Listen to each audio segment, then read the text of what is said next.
There comes a moment when you have to pause and ask yourself, where is this coming from? The weight you feel, the heaviness pressing on your heart, the emotions that seem to cloud your thoughts, what is their root? Because you see, negative feelings don't just appear out of nowhere.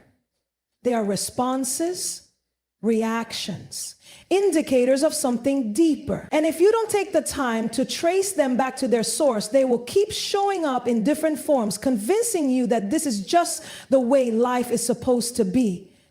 But that is not true.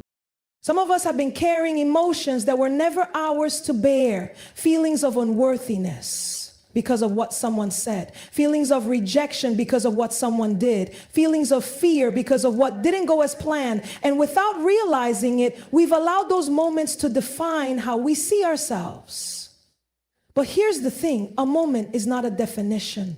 A mistake is not an identity. A failure is not a prophecy. You cannot allow what happened to dictate what will be. So what is the root? Maybe you've been feeling like you're not enough, that no matter what you do, it never seems to measure up. But if you sit with that feeling for a moment, you might realize that it's not even yours. It's something you were told as a child, something life experiences reinforced, something you unknowingly started believing. And because it's been there so long, it feels familiar. But just because something is familiar doesn't mean it's true. Or maybe you find yourself always expecting the worst. Anytime something good happens, you brace yourself for disappointment. Not because life has to be that way, but because at some point something happened that made you believe joy is temporary, that peace is short-lived. So now, instead of embracing good things, you anticipate their end. But can I tell you something? You were never created to live in fear of what might happen. You were created to live fully, to embrace what is good, and to trust that what is ahead is greater than what is behind. We cannot fight what we don't confront, and we cannot confront what we don't understand. Some of the emotions we struggle with are simply unprocessed pain, unhealed wounds that we've learned to live with. But God never intended for us to just deal with it. Healing is not just for the visible wounds. It's for the ones no one else sees.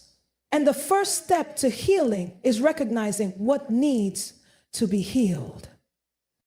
It takes courage to look inward. It takes strength to ask yourself, why do I feel this way? What is this really about? But when you do, when you allow yourself to see beyond the surface of your emotions, you will find clarity. You will find that what you thought was just who you are was actually a response to something you never processed.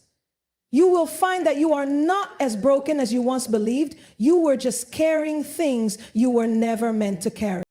But now you get to lay it down. Now you get to say, I will not be bound by what happened to me. I will not be defined by my lowest moments. I will not allow a temporary feeling to create a permanent reality. And when you do that, when you take that first step toward healing, you will realize that negative feelings don't have to control you. You will feel them, yes. You will acknowledge them, absolutely. But you will also remind them that they do not get to dictate your life, because you are more than how you feel in this moment. You are more than the thoughts that try to tell you otherwise. So today I challenge you, go deeper. Ask yourself the hard questions. And as you do, may you discover the truth that has been waiting for you all along. You were never meant to stay in this place. There is more for you. There is healing for you. There is freedom for you. And it begins the moment you decide to know you. If there is one thing that will shift the way you experience life, is the truth of who you are. Because the way you see yourself determines how you respond to everything. Your challenges, your relationships, your victories, and even your emotions. Too many of us are walking through life identifying with feelings that were never meant to define us.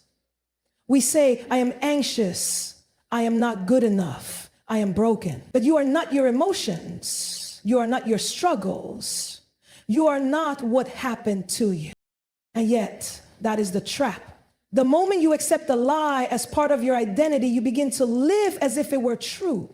You begin to see yourself through the lens of what went wrong, through the weight of past disappointments, through the opinions of people who never had the authority to define you in the first place.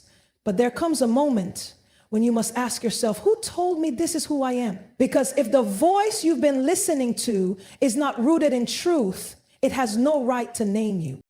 It is so easy to be led by emotions. They feel real, and in the moment, they feel final. When sadness comes, it tells you that you will never feel joy again. When fear speaks, it convinces you that the worst will happen. When insecurity rises, it whispers that you are not enough.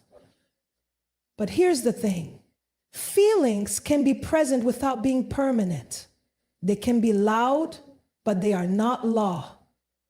They can show up, but they do not get to stay if they are not aligned with the truth of who you are. You were not created to be bound by emotions. You were created to lead them. And you lead them by reminding yourself of what is true.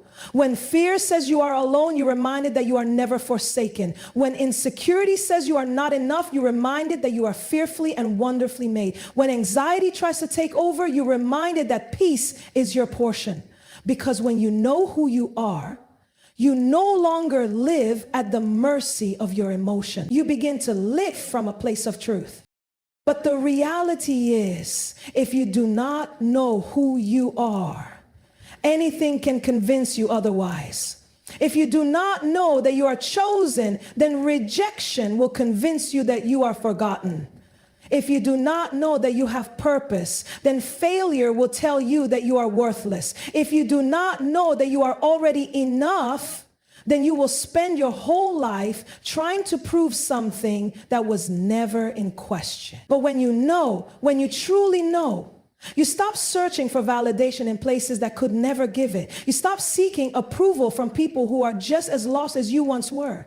You stop waiting for circumstances to change before you believe in what has already been spoken over your life. And I know sometimes the hardest part of walking in truth is unlearning the lies that have been there for so long. But today is the day that changes. Today is the day you stop agreeing with words that do not align with who you truly are. Today is the day you decide that just because you feel something does not mean you are that thing. You can feel unworthy and still be worthy. You can feel afraid and still be correct. You can feel broken and still be whole. Because who you are is not dictated by how you feel. Who you are has already been established. And when you begin to walk in that truth, when you begin to reject anything that does not align with it, you will realize something. Negative feelings may come, but they will no longer stay. Doubt may knock, but it will no longer enter. Fear may whisper, but it will no longer hold you back. They whisper that you might as well give up. But that is where faith steps in. Because faith is not about ignoring reality. It is about choosing to believe a greater truth in the midst of it. It is about saying, I may feel weak, but I am still strong. I may not see the outcome yet, but I trust that it is coming. I may be in the middle of the storm, but I know that peace is already mine. Faith is not passive. It is not just a nice thought or something you turn to when things get difficult. It is an active decision, a daily posture, a way of life. And the thing about faith is that it will always be challenged. Life will test what you believe. It will bring situations that contradict your hope, moments that try to shake your foundation. And if your faith is not anchored, you will find yourself being tossed by every wave, by every feeling, by every unexpected situation. But when your faith is rooted, when you know that you are standing on truth, nothing can move you. That is why faith is necessary in overcoming negative feelings. Because feelings are unstable, they change, they shift with circumstances, with emotions, with experiences. But faith is constant. Faith says, even when I don't feel it, I believe it. Even when I don't see it, I trust it.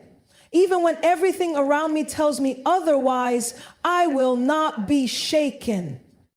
So the real question is, what are you putting your faith in?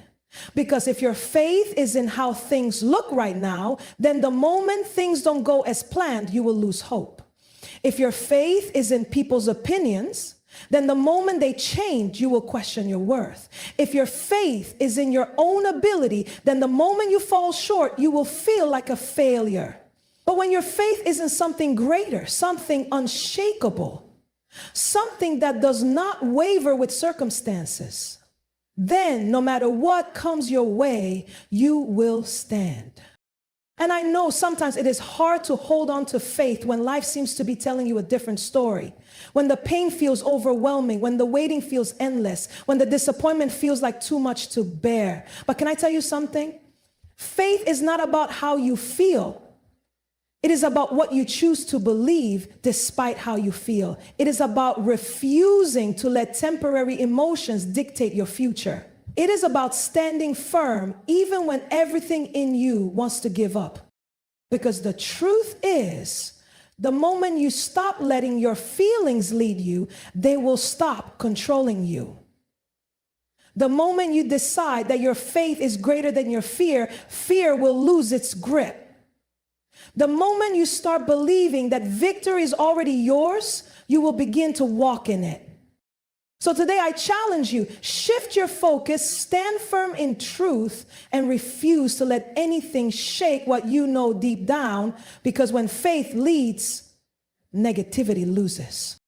Healing is not something that just happens with time. Time may pass, but if nothing changes, the pain remains. Healing is intentional. It is a choice, a process, a decision to no longer live bound by what broke you. And yet so many of us have convinced ourselves that we just have to deal with it, that we just have to manage the weight of negativity, that the feelings of unworthiness, fear, and doubt are just a part of life. But that is not true. You are never meant to live in survival mode. You are meant to be whole. But wholeness requires action. You cannot heal from what you refuse to confront. You cannot overcome what you refuse to acknowledge. And I know sometimes it feels easier to suppress the pain, to ignore the thoughts, to pretend everything is fine. But what you ignore does not disappear.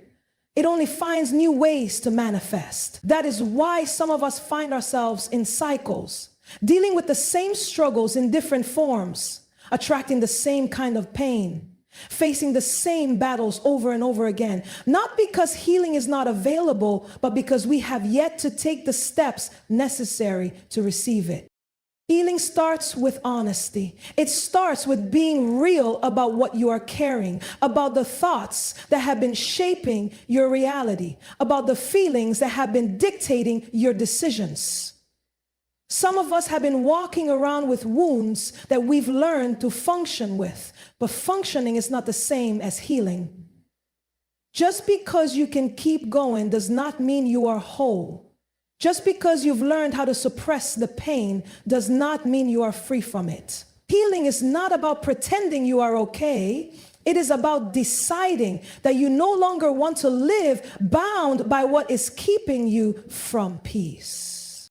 And sometimes healing requires boundaries. There are places you can no longer go, conversations you can no longer entertain, people you can no longer allow access to your mind and heart. Because if you are serious about healing, you cannot keep exposing yourself to the things that wounded you in the first place. You cannot keep seeking validation from the very places that made you question your worth. You cannot keep entertaining thoughts that pull you away from the truth of who you are. You have to protect your peace, protect your progress, protect the work that is happening in you. But healing is not just about what you avoid, it is also about what you embrace. You must fill your mind with truth. You must surround yourself with voices that remind you of who you are. You must learn to speak life over yourself, even when you do not feel it, even when the negative thoughts seem louder. Because healing is not just about removing what is harmful. It is about replacing it with what is life-giving. It is about feeding your spirit with what strengthens you, what builds you, what aligns with the wholeness you are stepping into. And I know healing is not always easy. Some days it will feel like you are making progress, and other days it will feel like you are right back where you started. But just because the journey is difficult does not mean it is not worth it. Just because the process takes time does not mean the outcome is not already yours. Because healing is not just about how you feel, it is about what you are walking toward. It is about choosing every single day to no longer be defined by what tried to break you. It is about standing in the truth that you are worthy of peace, that you are capable of change, that you are already more whole than you realize. So today I challenge you. Take the steps, set the boundaries, speak the truth over your life, and refuse to settle for anything less than healing, because you were never meant to live broken. You were meant to be free. There comes a moment in your journey when you have to decide, will I stay here or will I move forward? Because the truth is, healing is not just about what you walk away from, it is also about what you walk into. It is about stepping out of old patterns and into a new way of thinking, a new way of believing, a new way of living. And that kind of shift does not happen by accident. It happens through intention. It happens when you decide that you are no longer available for anything that does not align with where you are going. For too long, you may have been settling in a space that is beneath you, a space of negativity, of doubt, of insecurity, a space where fear dictates your choices, where past experiences define your future, where your emotions lead you instead of you leading them. But you were never meant to stay in that place. Growth requires movement. Freedom requires a decision. And if you truly want to overcome, you have to be willing to do what is necessary to maintain your peace. Because peace is not something you stumble upon. It is something you cultivate. It is something you fight for. It is something you protect. And that means being intentional about what you allow into your life, about what you give your attention to, about what you hold on to and what you release. Some of us have been holding on to things that are draining us. And we wonder why we feel heavy. We wonder why we are exhausted, why we are overwhelmed, why we feel like we are constantly battling negative emotions. But could it be that the weight you are carrying is not a part of you, but something you have refused to let go of? There are some habits, some relationships, some mindsets that cannot go with you into the next season. If you are truly serious about maintaining peace, you have to be willing to release what disrupts it. You cannot keep entertaining thoughts that pull you back into a place of insecurity. You cannot keep giving your energy to people who only drain you. You cannot keep engaging in conversations that reinforce the very struggles you are trying to break free. There are some things that you have to say, this is not for me anymore. This does not serve me anymore. This does not align with where I am going. And when you make that decision, when you stop allowing things into your life that do not belong, you will begin to see a shift. You will begin to experience the kind of peace that is not dependent on circumstances, but rooted in truth. And that peace is something you must guard, because life will always try to pull you back into old ways of thinking, into old emotional cycles, into familiar patterns that feel comfortable but are not good for you. But when you have done the work to step into freedom, you cannot afford to go back. You cannot afford to keep revisiting the things that you prayed your way out of. You cannot afford to let your peace be dictated by things that are temporary, by opinions that do not matter, by fears that have no power over you unless you give it to them. So you must be vigilant. You must pay attention to what disrupts your peace and deal with it accordingly. Is it a mindset? Shift it. Is it a person? Set boundaries. Is it a habit? Change it. Because peace is not passive. It requires action. It requires discernment. It requires a decision that says, I will not be moved by things that do not align with my purpose. I will not allow negativity to take root in my mind. I will not live in a state of emotional turmoil when I have access to peace.